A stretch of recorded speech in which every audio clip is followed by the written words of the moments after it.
दोस्तों नमस्कार, स्वागत है एक बार फिर से आप सभी को मेरे नए वीडियो में।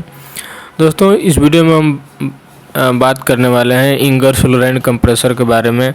तो दोस्तों इंगर्सोल रैंड का एक कंप्रेसर आता है जिसका मॉडल नंबर होता है M300।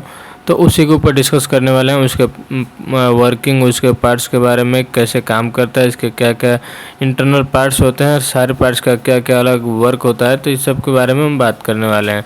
तो दोस्तों आपके सामने यहाँ पे जो पिक्चर दिख पा रहा होगा, इस पिक्चर में दो हमने पिक्चर यहाँ पे जो दिखाया है, एक कंप्रेसर का फ्रंट साइड, एक रियर साइड, यानी कि एक कंट्रोल पैनल के साइड का पिक्चर है। दूसरा जो है हमारा अपोजिट साइड का फ़ोटो है जिसमें हमारे कूलिंग वाटर की लाइन यहाँ पे दिख रही है।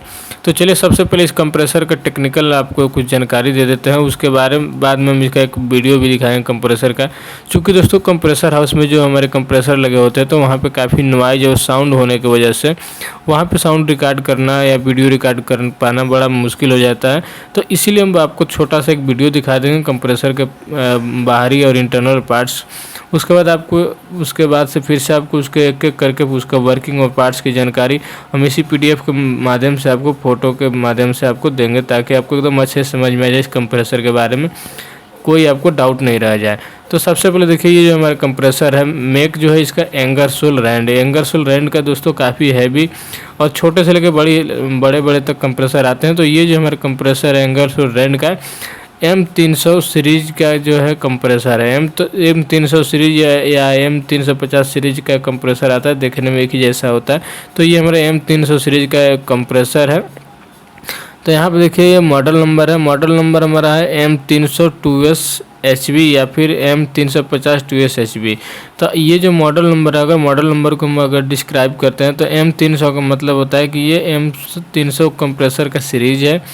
2S का मतलब हो गया कि 2 स्टेज कंप्रेसर, यानी कि जो इसमें एयर का जो कंप्रेसर होगा वो 2 स्टेज में होगा, 2 स्टेज में होता है।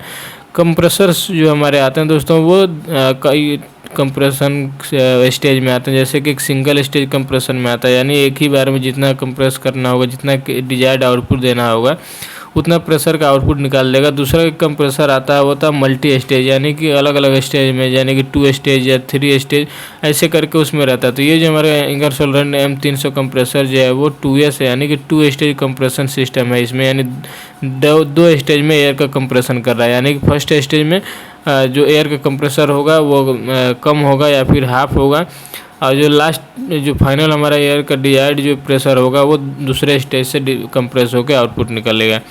उसके बाद HB का मतलब हो गया कि हाई वॉल्यूम, यानी कि हाई वॉल्यूम का ये कंप्रेसर है। इसका जो कंप्रेसर का जो कैपेसिटी है तो वो ज़्यादा है।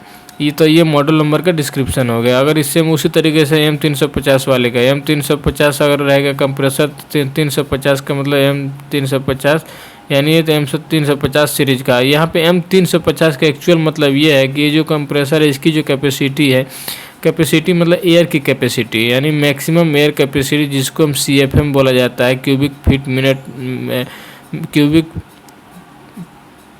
ये इसका जो कैपेसिटी होता है वो यहाँ पे दर्शाया गया रहता है M300। अगर M300 मॉडल वाला कंप्रेसर है तो उसकी जो एयर की कैपेसिटी होगी क्यूबिक फीट पर मिनट, ये जो रहेगा रेटिंग जो रहेगा वो 300 रहेगा। अगर 350 वाला मॉडल नंबर वाला है तो 350 एयर की इसकी कैपेसिटी रहेगी।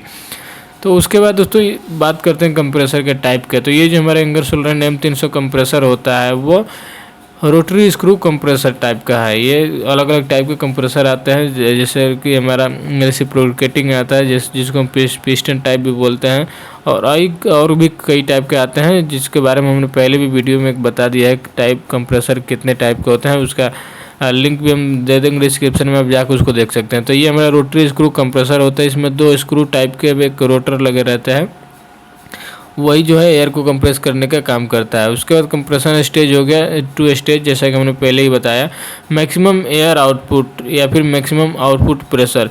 तो दोस्तों ये जो अगर M300 सीरीज है तो इसका जो आउटपुट रहता है वो लगभग 10 kg इसका मैक्सिमम एयर का आउटपुट का कैपेसिटी रहता है, और अगर 350 वाला है तो उसका कुछ ज़्यादा रहता है। तो ये एक्चुअल नहीं है, अप्रोक्सीमेट हमने बताया है। तो उसके बाद मैक्सिमम एयर कैपेसिटी, यानी कि CFM अगर आपको कहीं सुनने का मिले कंप्रेसर से रिलेटेड में, तो CFM का मतलब होता है क्यूबिक फीट पर मिनट। ये जो होती है एयर की कैपेसिटी, किसी भी कंप्रेसर का जो मैक्सिमम एयर कैपेसिटी होती है वो होता है CFM में, तो वो अलग अलग सबका रहता है, जितना बड़ा कंप्रेसर उसका उतना हिसाब से उसकी कैपेसिटी होती है। उसके बाद कूलिंग मेथड हो जाएगा। तो दोस्तों कूलिंग मेथड जो है इसमें वाटर कूल्ड है, यानी कि ये इसमें जो कूलिंग मेथड यूज किया जाए, कोई भी कंप्रेसर जो होता है दोस्तों, उसका जो एयर जो कंप्रेस करते हैं, तो वो एयर जो होता है कंप्रेस होने की वजह से एयर हीट हो गया रहता है, और एयर भी हीट हो जाता है, प्लस जो हमारे कंप्रेसर के जो पार्ट्स वगैरह होते हैं, कंप्रेसर जो होता है वो भी हीट हो जाता है। तो उसको कूल करने के लिए, एयर को कूल करने के लिए जो मेथड यूज करते हैं वो दो टाइप का होता है, एयर कूल मेथड होता है, वाटर कूल मेथड होता है। तो इस वाले में कंप्रेसर में क्या वाटर कूलिंग मेथड यूज किया गया रहता है। इंगरसोल रैंड M300 कंप्रेसर जो है इसमें वाटर कूलिंग मेथड का यूज किया जाता है। तो दोस्तों जो भी हैवी कंप्रेसर होते हैं ज़्यादातर उनमें वाटर कूलिंग मेथड का ही यूज किया जाता है। जो फिक्स्ड कंप्रेसर यानी कि जिनको मूवेबल नहीं होता है, एक जगह फिक्स कर दिया गया रहता है, उसमें ज़्यादातर वाटर कूलिंग मेथड का ही यूज किया जाता है। बाकी जो डायनेमिक या फिर पोर्टेबल जो हमारे कंप्रेसर आते हैं छोटे स्मॉल एप्लीकेशन के लिए, उनमें जो है एयर कूल्ड मेथड का चीज़ यूज किया जाता है, उसमें कूलिंग फैन का यूज किया जाता है।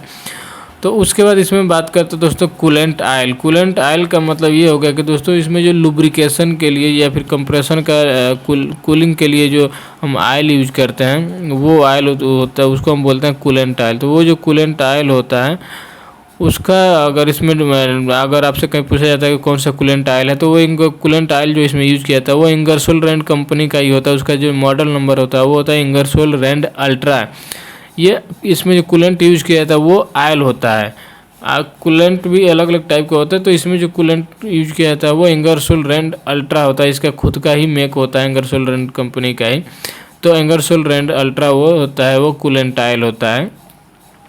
तो कूलेंट आयल जो फिल किया जाता है वो कंप्रेसर में ही फिल किया जाता है, यानी कि जो ये कंप्रेसर जो आप पूरा देख पा रहे होंगे, कंप्रेसर का जो मेन कंप्रेशन एलिमेंट होता है, जो स्क्रू टाइप का जो रहता है, उसी के अंदर में एक स्पेस दिया जाता है या फिर एक टैंक, स्टोरेज टैंक टाइप का दिया जाता है छोटा सा, उसी के अंदर कूलेंट जो है हमारा फिल किया गया रहता है।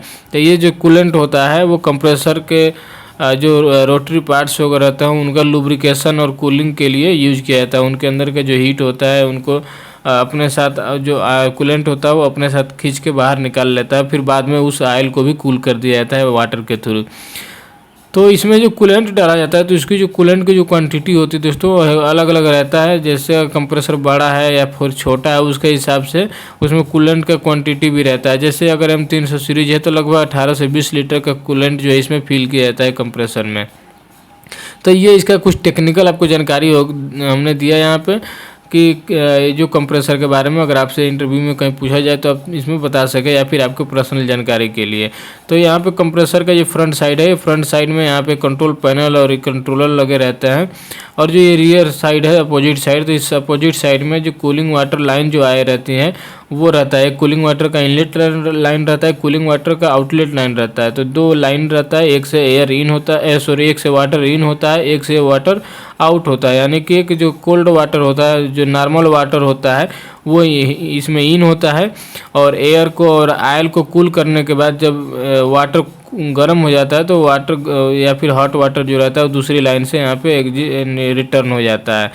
तो ये वाटर कूलिंग वाटर का लाइन है, इन और आउट। तो अभी दोस्तों चलिए एक आपको वीडियो दिखाते हैं और वीडियो के माध्यम से आपको समझाते हैं जो प्रैक्टिकल एक कंप्रेसर है उसको एक बार दिखा देते, तो उसके बाद फिर आगे हम डिस्कस करते हैं इसका पार्ट्स के बारे में, एक एक पार्ट्स के बारे में, इसकी वर्किंग जानेंगे, और ये पूरे सर्किट के हिसाब से आपको एक एक पार्ट्स के बारे में जानकारी देंगे।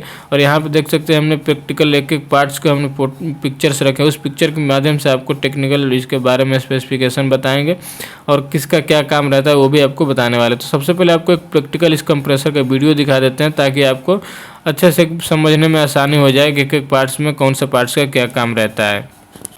तो दोस्तों यहाँ पे देख सकते हैं ये हमारा कंप्रेसर है, और एक कंप्रेसर है यहाँ पे, इसका सामने कंट्रोल पैनल है, इस कंट्रोल पैनल का यहाँ पे लंबे लंबे डोर दिए गए रहते हैं। इस कंप्रेसर काफ़ी हैवी कंप्रेसर है, तो बड़े बड़े इसमें दरवाजे दिए गए। जैसे आप दरवाज़ा खोलेंगे तो यहाँ पे सबसे पहले आपको 3 प्रेशर ट्रांसड्यूसर देखने को मिलेंगे, और ये तीन प्रेशर ट्रांसड्यूसर तीनों अलग अलग वर्किंग के लिए रहता है। और इस पर देखिए यहाँ पे प्रेशर का कंपनी लिखा रहता है, मॉडल रहता है, रेंज रहता है, और इसका सीरियल नंबर वगैरह पूरा दिया गया रहता है। तो यहाँ पे रेंज दिखा सकते हैं जो कि इंच HG में रहता है। और यहाँ पे टैग लगा हुआ रहता है कि कौन सा जो प्रेशर ट्रांसड्यूसर है वो किसके लिए है। जैसे यहाँ पे देखिए 4APT लिखा हुआ है, 4APT प्रेशर ट्रांसड्यूसर और फॉर पैकेज डिस्चार्ज एयर जो होता है प्रेशर मॉनिटरिंग। और उसी तरीके से यहाँ पे 3APT है यानी कि सेपरेटर प्रेशर मॉनिटरिंग। उसी तरीके से यहाँ पे 1ABBT है। तो ये अलग अलग 3 हमारे प्रेशर ट्रांसड्यूसर है। हम आपको जब दूसरा एक वीडियो का पार्ट आएगा उसमें बताएंगे। उसके बाद यहाँ पे एक नीचे प्रेशर स्विच लगा रहता है, तो ये प्रेशर स्विच है। इसमें भी नीचे टैग लिखा हुआ है, देखिए कि इंटर स्टेज प्रेशर मॉनिटरिंग, यानी कि जो इंटर स्टेज प्रेशर होता है उसको मॉनिटरिंग करने के लिए ट्रिपिंग प्रेशर इसमें सेट किया गया रहता है। अगर उससे ज़्यादा हो या फिर उतना प्रेशर होगा तो कंप्रेसर को ट्रिप करा देगा। बाकी यहाँ पे देखिए ये सामने मोटर है, मोटर के साथ में कंप्रेसर का या फिर एयर एंड कनेक्ट है। और ये जो है सेपरेटर टैंक लगा हुआ है। तो ये सेपरेटर टैंक है और सेपरेटर टैंक के ऊपर ये साइड से ये जो लाइन कनेक्ट है ये डिस्चार्ज लाइन है जो एयर एंड डिस्चार्ज है। बाकी नीचे से ड्रेनिंग सिस्टम दिया हुआ है। तो यहाँ पे साइड में देखिए सारे वायरिंग रहते हैं। और ये नीचे जो दिया गया रहता है मॉइस्चर सेपरेटर है, ये मॉइस्चर सेपरेटर है। इसी में से जो एयर से मॉइस्चर होता है उनको बाहर निकालने के लिए। और ये जो मोटर का यहाँ पे टर्मिनल बॉक्स है। तो इस साइड में यहाँ पे नीचे देखिए ये डिस्चार्ज लाइन है जो एयर एंड से डिस्चार्ज हो रहा है। तो एयर एंड डिस्चार्ज है, यहाँ पे 2 सेंसर, एक टेम्परेचर सेंसर एक प्रेशर सेंसर दोनों दिया गया रहता है। और ऊपर ये सक्शन लाइन है, सक्शन लाइन के बगल में सेपरेटर टैंक देख सकते हैं। सेपरेटर टैंक के ऊपर में दोस्तों एक ब्लो डाउन वाल लगा रहता है और जो सेपरेटर टैंक से एयर जो निकलता है वो लाइन ऊपर से लगी रहते हैं। और यहाँ पे साइड में देखिए कूलिंग फैन लगा रहता है। इस कूलिंग फैन का क्या काम रहता है, कंप्रेसर के अंदर जो हीट जनरेट हुआ रहता है उस हीट को बाहर निकालने के लिए, एग्जॉस्ट करने के लिए ये लगाया गया रहता है, ताकि अंदर का जो गर्मी है उसको बाहर निकाला जा सके। तो उसके लिए कंप्रेसर के ऊपर से एक डक्ट लाइन कनेक्ट किया गया रहता है। उस डक्ट लाइन के थ्रू जो अंदर की जो हीट एयर होता है वो बाहर निकल जाता है। अब दोस्तों आते हैं आप ये दूसरे साइड में। तो इधर का डोर खोलेंगे और खोलने के बाद अंदर देखते हैं इसके। तो यहाँ पे सबसे पहले आपको सामने दिखेगा ये कंप्रेसर है यानी कि एयर एंड। और इस एयर एंड में ये ऊपर जो देखिए सक्शन वाल्व है और ये सक्शन वाल्व का ये इस साइड फीडबैक सिस्टम है। ऊपर ये फिल्टर लगा रहता है। बाकी ये सामने जो सफ़ेद कलर का देख रहे होंगे ये ऑयल को फिल्टर है। और इसके जो ऊपर जो वाल लगा रहता है ये कूलेंट स्टॉप वाल है। कूलेंट का स्टॉप करने के लिए एक वाल दिया गया रहता है, सोलेनाइड वाल्व रहता है। और उसके सामने जो ब्लू कलर का आप देख रहे होंगे ये ब्लू कलर का जो रहता है वो ऑयल कूलर होता है। और यहाँ पे ये जो देख पा रहे होंगे बड़ा वाला टैंक, ये जो है सेपरेटर टैंक रहता है एयर और ऑयल को अलग अलग सेपरेट करने के लिए। बाकी जो ब्लैक कलर वाला देख रहे होंगे ये भी कूलर है, तो ये एयर कूलर है। एक ऑयल कूलर लगा रहता है, एक एयर कूलर लगा। तो ब्लू वाला जो रहता है वो ऑयल कूलर रहता है, ब्लैक वाले कलर का जो रहता है वो एयर कूलर रहता है। तो ये एक ऑयल कूलर हो गया और ब्लैक वाला जो था वो एयर कूलर हो गया। ऑयल कूलर से ठंडा करते हुए जो वाटर जो आता है वो उसमें डिस्चार्ज होने के बाद फिर से एयर कूलर में इनलेट हो जाता है। तो ये इसी को एयर एंड बोला जाता है दोस्तों। ये एयर एंड हो गया जो कि रोटरी स्क्रू जो रहता है, इन्हीं के अंदर 2 रोटर लगे रहते हैं, स्क्रू टाइप के रोटर होते हैं। वो दोनों एक दूसरे के साथ में जो रोटेट होता है तो उससे एयर जो होता है वो कंप्रेशन होता है। बाकी इसके जो सक्शन वाल में दोस्तों वो जो वाल लगा रहता है वो मोटर टाइप का वाल लगा रहता है। वो मोटर जो होता है जो वाल्व जो होता है वो इलेक्ट्रिक ऑपरेटेड होता है, यानी उसमें स्टेपर मोटर का यूज़ किया जाता है। और उसी के थ्रू वाल्व जो होता है ओपन क्लोज होता है। और उसको ओपन क्लोज का फीडबैक के लिए वाल्व को एक साइड में मोटर लगा रहता है, दूसरे साइड में फीडबैक के लिए फीडबैक कार्ड लगा रहता है। उस पर वाल्व को open suction valve open close और ओपन और क्लोज का फीडबैक लिया जाता है। और एक केबल भी कनेक्ट किया गया रहता है। जैसे कि देखेंगे तो ये हमारा मोटर हो गया और इस मोटर में एक केबल आया हुआ है। इस मोटर को 24 वोल्ट की सप्लाई दिया जाता है। और ये हमारा मेन मोटर हो गया। मेन मोटर ये जो मोटर हो गया हमारा ये एलटी मोटर है, एचटी मोटर नहीं होता है, एलटी मोटर होता है, यानी कि 415 वोल्ट इसकी सप्लाई चाहिए 3 फेज की। तो दोस्तों ये हो गया हमारा इसका प्रैक्टिकल वीडियो। चलिए आपको इसको थ्योरिकली आपको समझाते हैं पीडीएफ के थ्रू एक एक करके, ताकि आपको अच्छे से समझ में आए। क्योंकि दोस्तों यहाँ पे इतना ज़्यादा साउंड होता है कि हमें यहाँ पे साउंड रिकॉर्ड करना पॉसिबल नहीं है और आपको हम बता नहीं पाएंगे। तो इसीलिए हम आपको पीडीएफ के थ्रू एकदम आसानी से समझा सकते हैं कि एक एक पार्ट्स के बारे में। तो चलिए ये आपको अभी आगे की जो है एक एक पार्ट्स के बारे में समझाते हैं। तो दोस्तों जैसा कि आपने प्रैक्टिकली वीडियो में देखा कंप्रेसर में कैसे अंदर में पार्ट्स इसके दिए गए रहते हैं। तो दोस्तों वहाँ पे क्या है कि काफ़ी ज़्यादा साउंड है और अंधेरा भी है, तो इसीलिए वहाँ पे मुश्किल है इसको वीडियो रिकॉर्डिंग करना समझाना, क्योंकि साउंड भी नहीं आएगा। इसीलिए हम ये पीडीएफ के थ्रू आपको अच्छे से समझा पाएंगे। तो चलिए आगे का इसमें समझते हैं एक एक पार्ट्स के बारे में। तो देखिए इसमें जो मेजर पार्ट्स होते हैं, कंप्रेसर का जो मेजर पार्ट्स होता है वो हमने यहाँ पे नीचे मेंशन किया है। मेन मोटर होता है, तो यहाँ पे एक मेन मोटर हो गया। मेन मोटर जो हमने जैसे कि मोटर के बारे में बताया था, मोटर जो रहता है 3 फेज का मोटर होता है और मोटर की जो रेटिंग है इसमें वो 300 किलोवाट का रहता है। और एलटी मोटर होता है यानी कि 415 वोल्ट की सप्लाई की ज़रूरत होती है उसको। तो ये एक मेन मोटर हो गया। उसके बाद सक्शन लाइन होता है, यानी सक्शन या फिर एयर इनलेट लाइन होता है जिसमें एक सक्शन वाल दिया गया था। तो एयर इनलेट लाइन या फिर सक्शन लाइन जो होता है जहाँ से कंप्रेसर जो होता है वो एयर को सक्शन करता है, एयर को खींचता है, तो उसको सक्शन लाइन बोला जाता है। तो वो सक्शन लाइन होता है। जैसा कि हमने दिखाया था सक्शन फिल्टर एक लगा रहता है, उस सक्शन लाइन में रहता है एक सक्शन फिल्टर लगा रहता है, ताकि जो एयर जो होता है एटमॉस्फेरिक एयर जो होता है वो फिल्टर होते हुए कंप्रेसर में एंटर करे। तो वो सक्शन फिल्टर हो गया। उसी में एक हमारा इनलेट वाल लगा रहता है, सक्शन वाल लगा रहता है। तो वो जो सक्शन वाल है दोस्तों दो टाइप के होते हैं, एक न्यूमेटिक होता है, एक इलेक्ट्रिक टाइप का होता है। तो किसी में ज़्यादातर जो होता है न्यूमेटिक ही यूज किया जाता है, यानी कि एयर ऑपरेटेड रहता है, और किसी में जो होता है इलेक्ट्रिक टाइप का यूज़ किया जाता है। तो इसमें इलेक्ट्रिक वाला यूज़ किया गया रहता है, मोटर ऑपरेटर रहता है, तो उसमें स्टेपर मोटर यूज़ किया गया रहता है उस वाल में। तो वो स्टेपर मोटर जो होता है उसकी जो पावर सप्लाई है वो अलग अलग रहता है। कहीं कहीं पे 24 वोल्ट दिया गया रहता है, कहीं 110 वोल्ट एसी या फिर 220 वोल्ट एसी भी दिया गया रहता है। तो इस वाले में जो हम स्टेपर मोटर यूज़ किए हैं सक्शन वाल में, उसको 24 वोल्ट पावर सप्लाई यूज़ किया गया है उसको ऑपरेट होने के लिए। और उसको में जो वाल्व के एक साइड में मोटर लगा रहता है और वाल्व के दूसरे साइड में उसके फीडबैक के सिस्टम फीडबैक कार्ड लगे रहते हैं, जो कि उसका वाल्व का ओपन और क्लोज का फीडबैक प्रोवाइड कराता है कंट्रोलर को। तो वो सक्शन वाल्व हो गया। उसके बाद तीसरा जो होता है कंप्रेसर या फिर एयर एंड। कंप्रेसर या को ही हम एयर एंड बोलते हैं। एयर एंड का मतलब यहाँ पे चलिए आपको पिक्चर में दिखाते हैं। ये देख सकते हैं ये एयर एंड है, इसी को हमारा मेन कंप्रेसर यही होता है। एयर का जो कंप्रेशन करने का काम करता है वो इसका मेन एलिमेंट यही रहता है। जैसे कि यहाँ पे आप देख पाएंगे ये है हमारा एयर एंड, इसी को एयर एंड बोला जाता है या फिर कंप्रेसर बोला जाता है। तो ये कंप्रेसर जो है ये 2 स्टेज कंप्रेशन इसमें सिस्टम दिया है। जैसे ये ऊपर फिल्टर हो गया, ये देख सकते हैं यहाँ पे फिल्टर हो गया, फिल्टर के नीचे में ये मोटर हो गया, ये सक्शन वाल में एक साइड में मोटर हो गया और दूसरे साइड में यहाँ पे फीडबैक सिस्टम दिया गया रहता है, जो कि फीडबैक के कार्ड लगे रहते हैं। नीचे एयर एंड हो गया यानी कि कंप्रेसर हो गया। तो ये हो गया एयर एंड।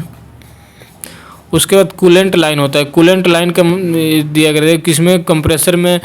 जैसा कि हमने पहले भी बताया था कि कूलेंट में कूलेंट यूज किया जाता है कंप्रेसर में, कंप्रेसर को ठंडा करने के लिए और लुब्रिकेशन प्रोवाइड करने के लिए। इसके जो रोटरी पार्ट्स होते हैं या गियरिंग होते हैं तो उनको लुब्रिकेशन प्रोवाइड करने के लिए कूलेंट का यूज किया जाता है। जो कूलेंट एक आयल होता है, तो वो आयल जो होता है उसका एक अलग लाइन दिया गया रहता है। वो कूलेंट का लाइन जो होता है कंप्रेसर से निकलता है, वो एक्चुअल में कंप्रेसर में ही उसका स्टोरेज रहता है। जैसे कि यहाँ पे सब देखेंगे ये कूलेंट का लाइन यहाँ पे दिखाया गया है।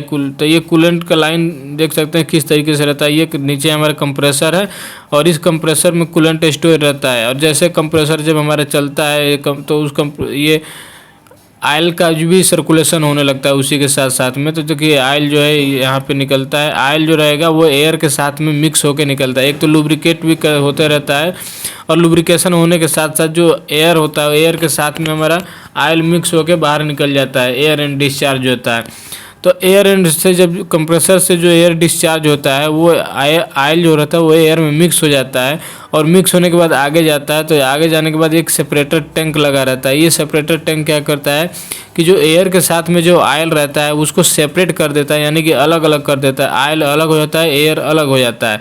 तो यहाँ से देखिए एक साइड से जो लाइन निकलती है वो आयल की लाइन निकलती है और ये जो एयर एंड का जो लाइन रहता है वो साइड से आके कनेक्ट हुआ रहता है सेपरेटर टैंक में। जैसा कि वीडियो में भी हमने दिखाया था, एक ब्लैक कलर का लाइन जो होता है वो एयर एंड से निकलता है और इसमें सेपरेटर टैंक में कनेक्ट होता है।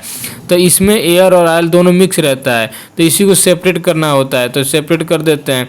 तो ये ऑयल वाली लाइन जो रहती है वो साइड से कनेक्ट होकर ऑयल वाल निकल जाता है और नीचे ड्रेन दिया गया था कि कुछ अगर मॉइस्चर रहता है तो वो नीचे हमारे ड्रेनिंग हो जाते हैं। और जो ये ऊपर में एयर जो मेन एयर की जो लाइन होती है वो ऊपर से निकल जाती है। तो ऊपर से जो एयर की लाइन होती है वो दो लाइन निकलती है। एक तो मेन हमारा एयर जो डिस्चार्ज लाइन होगा, यानी सेपरेटर टैंक से मेन एयर जो डिस्चार्ज होगा।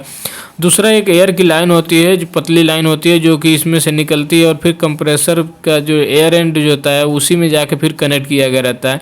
तो इसी लाइन को हम ब्लो डाउन लाइन बोलते हैं। ये ब्लो डाउन लाइन जो होता है इसमें एक सोलेनॉइड वाल्व भी दिया गया रहता है इसी ब्लो डाउन लाइन में। तो ये ब्लो डाउन लाइन का जो काम होता है दोस्तों, ये ब्लो डाउन लाइन का काम ये रहता है कि जब कंप्रेसर लोड और अनलोड कंडीशन में जाता है तो अनलोडिंग कंडीशन में जाने के टाइम क्या होता है कि सेपरेटर टैंक के अंदर का जो प्रेशर होता है उसको मेंटेन करने के लिए ब्लो डाउन लाइन एक लगा रहता है।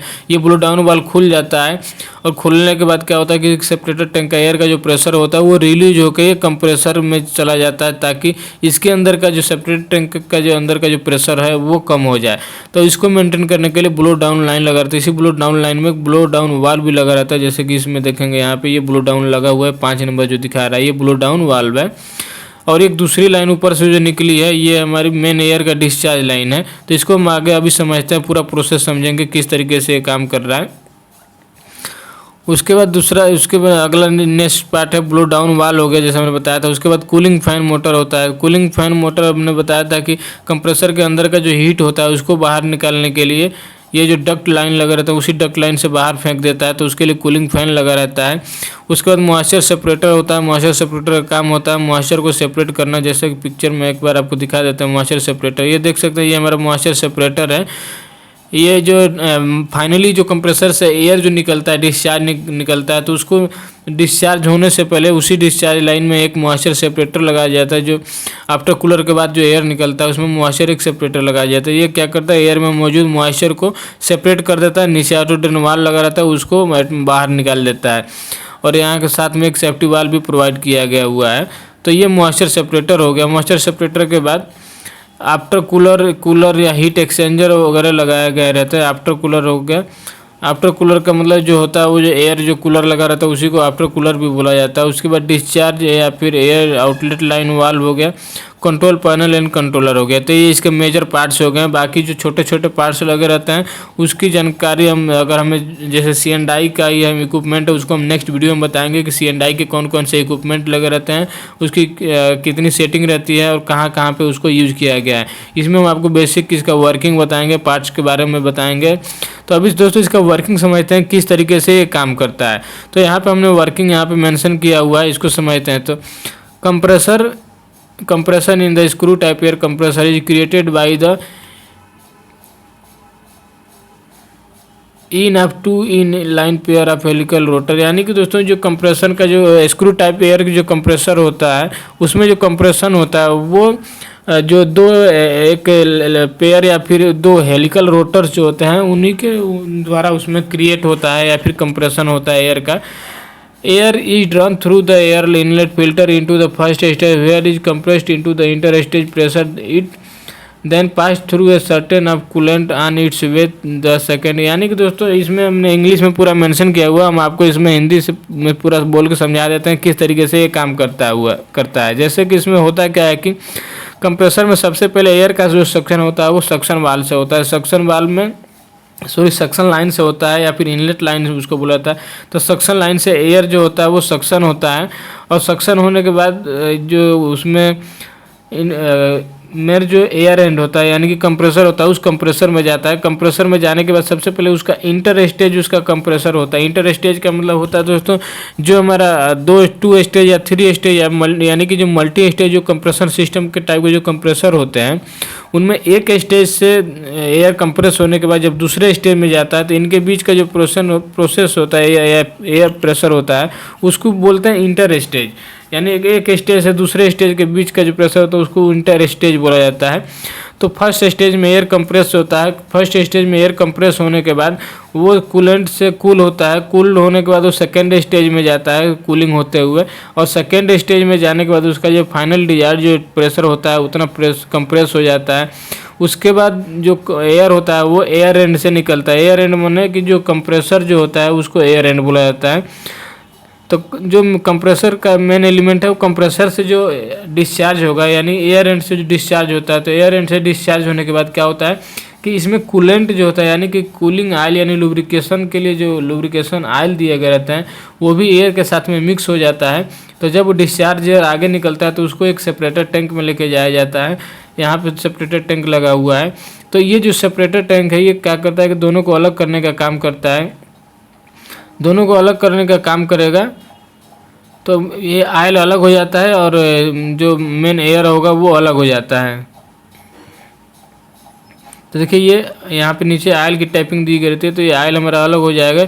ये ऑयल की सर्किट है, देखिए ये ऑयल अलग हो जाएगा और एयर जो होगा वो ऊपर अलग निकल जाता है। तो ये ऑयल जो निकलेगा ये ऑयल को कूल करना पड़ेगा, क्योंकि ऑयल जो होता है वो ऑलरेडी गर्म हो गया रहता है, तो ऑयल को कूलिंग करने की ज़रूरत होती है। तो ऑयल जो होता है वो ऑयल कूलर में चला जाता है और एयर जो होता है वो एयर कूलर में चला जाता है। तो सेपरेटर टैंक से निकलने के बाद दोनों अलग अलग हो जाते हैं, ऑयल अलग हो जाता है और एयर अलग हो जाता है। तो ऑयल जो होगा वो ऑयल कूलर में चला जाएगा, एयर जो होगा वो एयर कूलर में चला जाएगा। जैसे कि यहाँ पे देखेंगे तो एयर ऊपर से निकलता है, ऊपर एक लाइन दिया गया रहता है एयर का, ऊपर दो लाइन जैसे हमने बताया था कि ब्लो डाउन लाइन रहेगा जो डायरेक्ट फिर कंप्रेसर में ही आके कनेक्ट हो जाता है, और एक रहता है ऊपर से मेन लाइन जो निकलता है वो एयर की लाइन निकलती है, वो एयर कूलर में चला जाता है। तो यहाँ पे सबसे पहले वो ऑयल वाला सर्किट समझेंगे। तो जो दोस्तों सेपरेटर टैंक से जो ऑयल निकलेगा वो ऑयल कूलर में जाएगा। तो ऑयल कूलर में यहाँ पे देखिए ऑयल कूलर में जाएगा। ऑयल कूलर में जाने से पहले वो जो ऑयल की जो टैप लाइन रहती है उसमें एक टिक लगा के उस लाइन से वो एक बाईपास लाइन निकालते हैं, और बाईपास लाइन निकाल के यहाँ पे एक थर्मोस्टेटिक वाल्व दिया गया रहता है, उस थर्मोस्टेटिक वाल्व पे ले जाता है। तो जो थर्मोस्टेटिक वाल्व जो रहता है उसमें दो इनलेट लाइन हो जाता है, दो इनलेट लाइन और एक आउटलेट लाइन होता है। पे एक थर्मोस्टेटिक वाल्व लगा रहता है, और थर्मोस्टेटिक वाल्व में क्या होता है कि आयल जो रहता है, एक आयल हमारा कूलेंट के थ्रू होते हुए आ रहा है, यानी कि एक आयल के कूलर से जो निकल रहा है वो आ रहा है, और दूसरा इनलेट जो आता है वो डायरेक्ट बाईपास हो गया, यानी कि एक हॉट वाला आयल, एक गर्म कूलेंट लाइन आता है, गर्म आयल का लाइन आता है, और एक ठंडा लाइन का आयल का लाइन आता है। दोनों आगे थर्मोस्टेटिक वाल्व होता है, उस थर्मोस्टेटिक वाल्व के पास आके कनेक्ट होता है। थर्मोस्टेटिक वाल्व जो होता है उसका हम पिक्चर एक बार आपको दिखा देते हैं।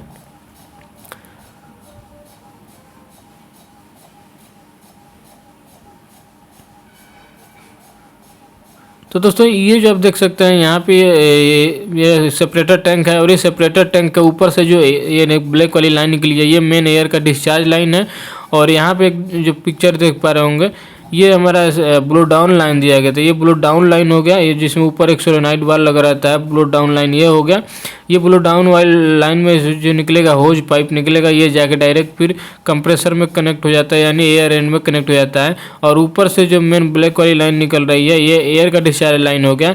बाकी ये जो साइड से निकल रहा है ये ऑयल का लाइन हो गया, ये साइड का लाइन होज पाइप से होते हुए देखिए यहाँ पे जो एलिमेंट लगा हुआ रहता है यही थर्मोस्टेटिक वाल्व है। थर्मोस्टेटिक वाल्व में आके डायरेक्ट यहाँ पे कनेक्ट हो जा रहा है, और एक यहाँ से एक टी कनेक्ट किया गया रहता है, उस टी कनेक्शन से एक डायरेक्ट जो होता है बाईपास होते हुए फिल्टर के पास जाकर लगा रहता है यहाँ, यानी कि जो एक तो हमारा जाएगा कूलर में चला जाएगा, आयल कूलर में चला जाएगा, और एक डायरेक्ट कनेक्ट हो जाएगा। तो आयल कूलर में नीचे से जाएगा और ऊपर से देखिए ये फिर से आ रहा है। तो दो यानी कि थर्मोस्टेटिक वाल्व का दो इनलेट हो गया, एक डायरेक्ट नीचे से इनलेट हो जा रहा है और एक ऊपर से इनलेट हो जा रहा है।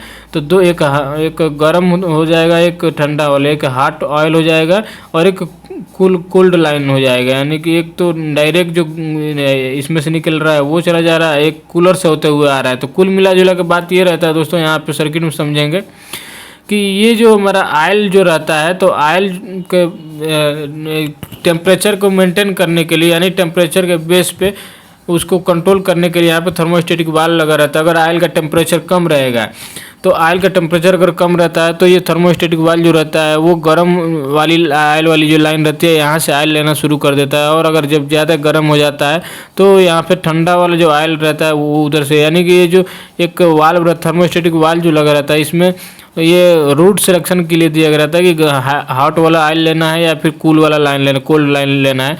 तो इसके लिए यहाँ पे एक थर्मोस्टेटिक वाल्व का यूज किया गया रहता है। और उसके बाद आगे इसमें रहता है ऑयल फिल्टर लगा रहता है, जो कि ऑयल को फिल्टर करता है। अगर ऑयल में कुछ पार्टिकल, डस्ट पार्टिकल अगर कुछ आए रहते हैं तो उनको यहाँ पे फिल्टर कर लेता है। और उसके आगे आने पे एक कूलेंट स्टॉप वाल्व लगा रहता है, एक सोलेनोइड वाल्व। इसमें टोटल दोस्तों दो सोलेनोइड वाल्व दिया गया रहता है, और ऑटो ट्रेन को ले लिया तो 3 टाइप का सोलेनोइड वाल्व इसमें दिया गया रहता है। तो एक सोलेनोइड वाल्व यहाँ पे कूलेंट को स्टॉप करने के लिए दिया गया रहता है, कूलेंट लाइन में दिया गया रहता है और दूसरा जो रहता है ब्लो डाउन वाली लाइन में दिया गया रहता है। ब्लो डाउन वाली लाइन में दिया गया रहता है जब लोड अनलोड प्रोसेस होता है उस दौरान वो काम करता है। कूलेंट स्टॉप रहता है जब कूलेंट को अगर रोकना है, यानी कि लुब्रिकेंट के लिए जो ऑयल यूज कर रहे हैं कूलेंट, उसको स्टॉप करने के लिए कूलेंट स्टॉप वाल्व का यूज किया करता है। नॉर्मली ओपन रहता है, जब इसको स्टॉप करना रहता है तो उस दौरान इसमें ये वाल्व पे कमांड आता है और ये बंद हो जाता है।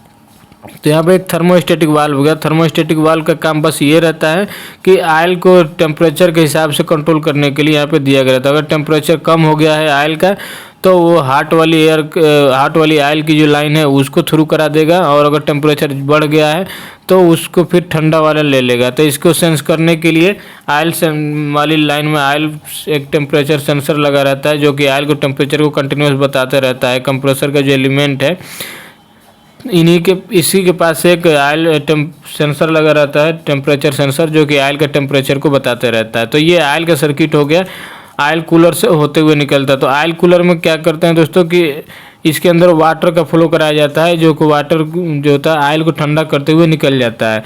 उसके बाद ये एयर जो यहाँ से डिस्चार्ज होता है उस अब एयर डिस्चार्ज वाली सर्किट को समझेंगे। तो यहाँ पे देखेंगे तो ये जो है सेम वही सर्किट है। अब यहाँ से जो एयर निकलेगा दोस्तों, एयर निकलता है तो एयर निकलने के बाद फिर एयर कूलर में चला जाता है। तो एयर कूलर में 4 हमारे लाइन दिए गए रहते हैं, 2 हमारे वाटर लाइन रहते हैं, 2 एयर लाइन रहता है। तो वाटर लाइन में एक इन होता है दूसरे से आउट हो जाता है, और एयर लाइन में भी एक से इन होता है दूसरे से आउट हो जाता है। तो यहाँ से 12 नंबर ये लाइन आप देख पा रहे होंगे, इनलेट लाइन है ये इस तरीके से वाटर इसमें इन होता है, और इसमें जो एयर होता है एयर इससे क्रॉस होता है। तो इसका एयर की लाइन अलग होती है और वाटर की लाइन इसी के अंदर से अलग रहती है। तो एयर को ठंडा करते हुए ये जो हॉट वाटर होता है वो आउटपुट यहाँ से निकल जाता है, बाहर निकल जाता है, और एक आगे कूलर लगा रहता है वो वाटर कूलर, उस वाटर से वो वाटर कूलर लगा रहता है जो कि वाटर को ठंडा करने के लिए लगा रहता है। ये कंप्रेसर के बाहर लगे होते हैं।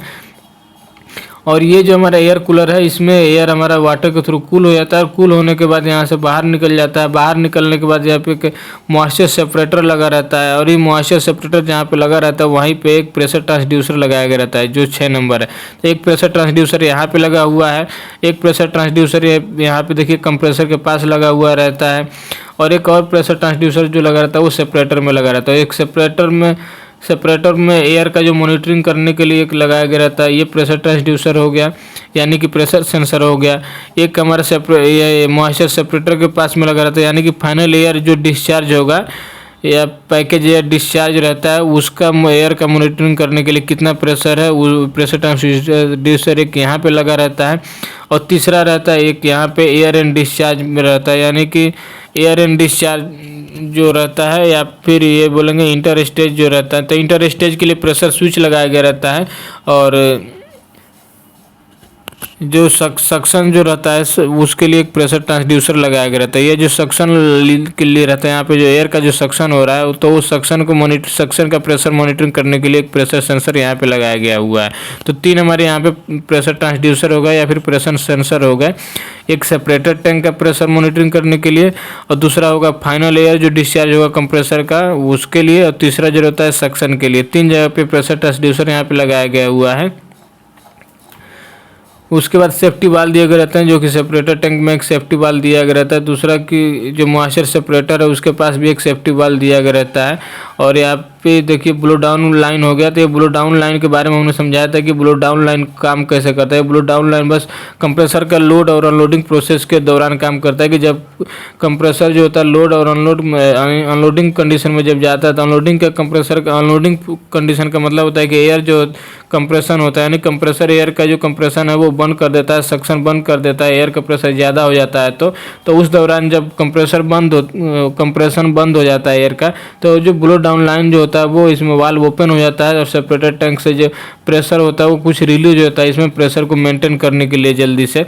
उसके बाद फिर जैसे ही रिक्वायर्ड प्रेशर से कम हो जाए, जितना सेट प्रेशर है लोडिंग के लिए उतने पे जैसे प्रेशर कम होकर वहाँ तक जाता है, तो कंप्रेसर जैसे फिर अनलोडिंग से लोड कंडीशन में जाना होता है, तो ये जो यहाँ पे ब्लो डाउन वाल्व होता है वो बंद हो जाता है। तो ये इसी तरीके से ये काम करता है। तो ये पूरा इसका सर्किट से आपने समझा कि किस तरीके से ये काम कर रहा है।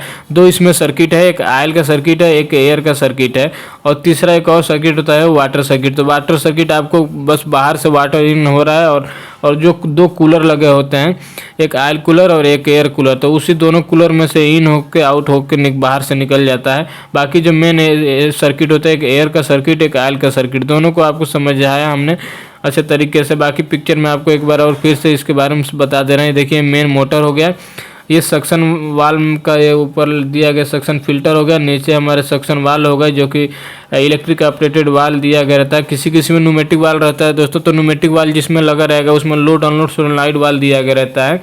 जैसे कंप्रेसर जब लोड में जाएगा तो लोडिंग के दौरान सोलेनॉइड वाल्व जो रहेगा वो कमांड देगा, तो ये पे सक्शन वाल्व जो रहेगा वो खुल जाता है, और जब अनलोड में जाना रहता है तो सक्शन वाल्व जो होता है वो बंद हो जाता है। यानी कि सक्शन बंद हो जाएगा तो कंप्रेसर एयर का कंप्रेशन बंद कर देगा।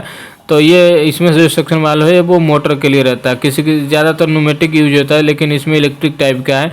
तो ये स्टेपर मोटर है। दूसरे अब इसका अपोजिट साइड में इसका फीडबैक सिस्टम लगा रहता है, और यहाँ पर देख सकते हैं तो ये एयर एंड है, एयर एंड हो गया, इसको एयर एंड बोला जाता है।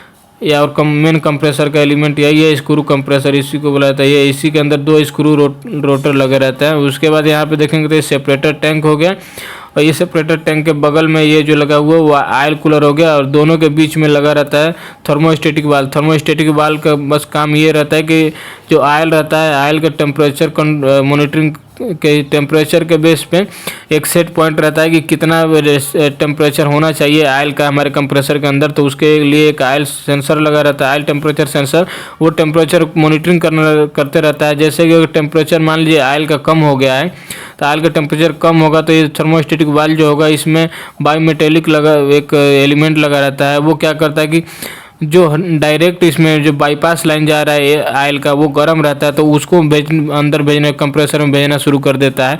और जब उसका टेम्परेचर बढ़ जाता है तो उस दौरान ये क्या करता है कि सेट इस वाली लाइन को बंद करके जो कूलर से ऑयल आ रहा है, कूल होकर आ रहा है, उसको अंदर भेजना शुरू कर देता है। तो बस इसका यही काम रहता है कि टेम्परेचर के हिसाब से जो दो लाइन होता है ऑयल का, एक गर्म लाइन वाला, एक जो कूलर से आ रहा है ठंडा ऑयल वाली लाइन, इन दोनों को कंट्रोल करता है कि कौन सा किसको ओपन करना। बस इसका थर्मोस्टेटिक वाल्व का यहाँ पे यही काम रहता है। उसके बाद ये जो ऑयल कूलर देख रहे हैं तो ऑयल कूलर में इसमें वाटर के थ्रू इसको कूल किया जाता है। तो इसमें जब वाटर जाता है तो वाटर इसको ऑयल को कूल करने के दौरान वाटर खुद ही गर्म हो जाता है, तो फिर गर्म वाटर यहाँ से बाहर निकल जाता है। उसके बाद ये दो हमने यहाँ पे बताया कि दो कूलर, तो ये यहाँ पे सामने देखेंगे तो ये कूलिंग फैन जो लगा रहता है वहाँ इसका मोटर है, कूलिंग फैन का मोटर है। तो कूलिंग फैन इसमें लगा हुआ रहता है। और सेपरेटर टैंक तो हो ही गया, सेपरेटर टैंक का काम हमने बता ही दिया था। उसके बाद ये ऑयल कूलर के बाद यहाँ पे ऑयल कूल होने के बाद जब निकलता है तो यहाँ पे ऑयल फिल्टर लगा रहता है। ऑयल जो होता है कूलेंट स्टॉप वाल्व लगा रहता है जो कि सोलेनॉइड वाल्व हो गया, और ये ऑयल फिल्टर लगे होते हैं। तो दो फिल्टर या फिर सिंगल फिल्टर ऑयल को फिल्टर करने के लिए लगा रहता है। उसके बाद यहाँ पे पिक्चर में देखेंगे तो ये मॉइस्चर सेपरेटर है जो कि फाइनल एयर जो डिस्चार्ज होता है कंप्रेसर से, तो यहाँ पे मॉइस्चर को सेपरेट करने के लिए मॉइस्चर सेपरेटर लगा रहता है। और यहीं पे प्रेशर ट्रांसड्यूसर भी कनेक्ट किया है, यानी यहाँ से एक एयर की लाइन कनेक्ट करके ले जाया जाता है।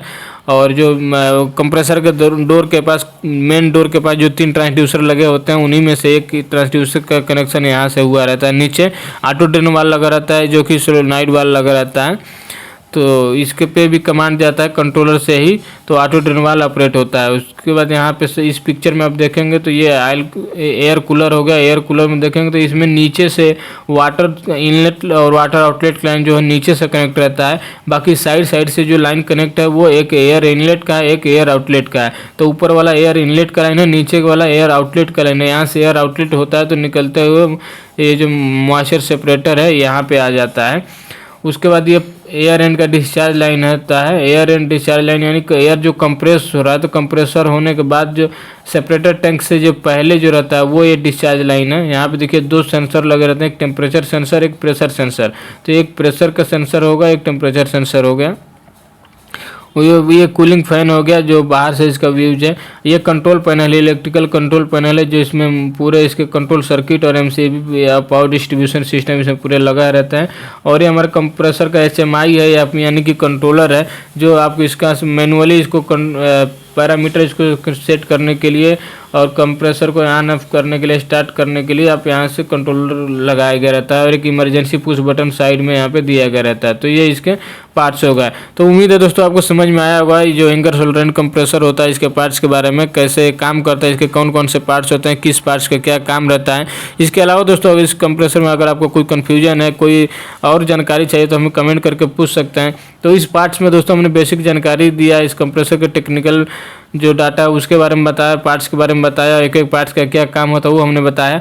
तो इस वीडियो में इतना ही। बाकी दोस्तों नेक्स्ट इसका पार्ट में हम लेके आएंगे C&I यानी इंस्ट्रूमेंटेशन के, इसमें जो क्या क्या इंस्ट्रूमेंट लगे, क्या क्या कंपोनेंट लगे रहते हैं उसके बारे में हम बताएंगे, और कौन सा कंपोनेंट कहाँ पे लगा रहता है, किसका उसका रेटिंग क्या रहता है और उसका क्या काम रहता है, उसके बारे में हम आगे बताएंगे। उसके बाद फिर एक अलग अलग इसके कई इसके पार्ट्स में वीडियो लेके आएंगे, और उसका जो कंट्रोलर है, कंट्रोलर का कॉन्फ़िगरेशन का भी वीडियो उसके अगले पार्ट्स में ले आएंगे।